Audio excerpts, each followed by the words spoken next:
Claude-Nicolas Ledoux naquit le 27 mars 1736 à Dormance, un bourg au bord de la Marne près d'Épernay.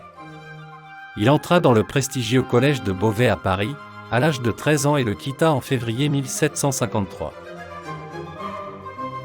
Il étudie l'architecture sous la direction de Jacques-François Blondel, puis fait un stage dans le cabinet d'architecture de Pierre Contant d'Ivry, et entre également en rapport avec celui de Jean-Michel Chevautet. Ces deux derniers étant des maîtres reconnus, sont susceptibles de lui procurer d'utiles relations, parmi leur riche clientèle.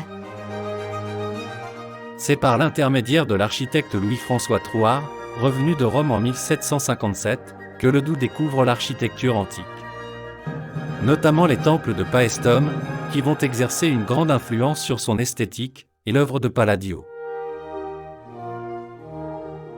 C'est ainsi qu'il commença son œuvre, en réalisant pour le baron Crozat de Thiers, l'aménagement d'un appartement dans son hôtel de la place Vendôme. Puis en 1763, pour le marquis Anne-Pierre de Montesquiou-Fezensac, il rebâtit le château au sommet d'une colline, dans son vaste domaine de Maupertuis, dans la Brie. Il va créer des jeux d'eau alimentés par un aqueduc, une orangerie, une faisanderie et de vastes dépendances. Ci-après, quelques représentations d'une infime partie de l'œuvre de Ledoux, avec l'hôtel particulier d'Olwil, à Paris. Concernant l'hôtel néoclassique d'Uzès, Ledoux le modernisa à la demande de son propriétaire le duc François-Emmanuel de Crussol. L'évolution se porta sur l'ajout de nombreuses colonnes sur les façades. Le portail était encadré par 2 colonnes doriques chargées de trophées et d'emblèmes guerriers. Le château de Bénouville fait aujourd'hui partie des œuvres de Ledoux, les mieux conservées. Son architecture étonnante de modernité pour l'époque, fait de lui l'un des monuments majeurs de la fin du XVIIIe siècle. La construction du pavillon est initiée sur ordre de Madame du Barry, dernière favorite du roi Louis XV, afin d'y accueillir de nombreuses salles de réception. La saline d'Arc et Sénan est incontestablement le point culminant de l'œuvre de Ledoux. Nous allons la décrire plus en détail dans quelques instants. Le grenier à sel demeure le symbole de l'impôt détesté par tous au Moyen-Âge, et sous l'Ancien Régime, la gabelle, ou impôt sur le sel. C'est en effet à cet endroit qu'était stocké le sel collecté. L'architecture du théâtre de Ledoux est révolutionnaire.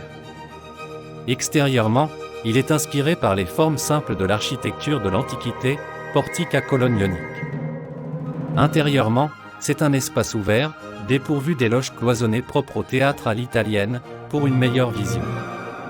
Pour la même raison, Ledoux place l'orchestre dans une fosse en avant de la scène. Le mur des fermiers généraux est l'une des anciennes enceintes de Paris. L'objectif du mur était de permettre la perception par la ferme générale, au point de passage, d'un impôt sur les marchandises entrant dans la ville. Le mur doit comporter 60 barrières servant de bureaux de perception. Le mur des fermiers généraux entoure approximativement les 11 premiers arrondissements actuels. Sur les plans de Claude-Nicolas Ledoux, Charles-François de Guiselin, premier conseiller général du canton de Guînes, fait construire le château sur l'emplacement d'une ancienne demeure seigneuriale.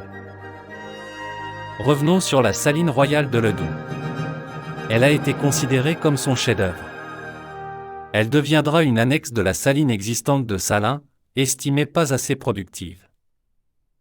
Le choix de cette implantation a été dicté par la présence de l'immense forêt de chaux et de la proximité des sources de Saumur comme celle de Salins. La forêt de Chaux est la 2e plus grande forêt de France. Claude-Nicolas Ledoux, idéaliste ou visionnaire du siècle des Lumières, proposera un projet très ambitieux et novateur pour l'époque. Il mettra en place une cité ouvrière à caractère industriel et moderne, selon une conception et un design très particuliers. Ledoux formalise ses conceptions innovantes, d'un urbanisme et d'une architecture, destinée à rendre la société meilleure, d'une cité idéale chargée de symboles et de significations. Cette idée sera d'ailleurs reprise, 80 ans plus tard, par Jean-Baptiste André Gaudin, dans la création de son familistère à Guise. Au cœur d'un parc de 13 hectares, la Saline Royale abrite 11 bâtiments, 30 jardins et 6 expositions permanentes. L'entrée de la saline s'élève dans l'axe exact de la nouvelle route tracée en ligne droite depuis le pont de la Loue, et perpendiculairement au chemin qui relie Arc et Sénan. Cette porte monumentale étonnante pour une usine constitue le seul accès à la manufacture pour les 250 personnes, artisans et ouvriers qui en composent le personnel. L'avant-corps du pavillon d'entrée est formé d'un portique composé de 8 colonnes doriques et d'un porche, imitation de grotte, entresortie de la terre, selon Ledoux. L'audace de l'architecte est d'avoir allié un élément naturel au bâtiment industriel. Au bout de l'allée principale, on découvre la somptueuse maison du directeur avec à l'arrière une remise et les écuries. Comme tous les membres du personnel, le directeur vivait sur place. Sa maison est située au centre du demi-cercle, afin de pouvoir surveiller l'ensemble des bâtiments, via l'oculus sur le fronton. Sa maison est dotée d'un péristyle, dont les 6 colonnes doriques se distinguent immédiatement des autres bâtiments, par l'alternance de pierres cylindriques et cubiques, qui assurent un jeu subtil d'ombre et de lumière. De part et d'autre du bâtiment directorial, se trouvent les 2 ateliers de fabrication tout en longueur, appelés Berne, Est et Ouest. Dans chacun de ceux-ci, sont implantés 4 énormes poêles, afin de faire chauffer la saumure, en provenance du bâtiment de graduation et de son bassin associé.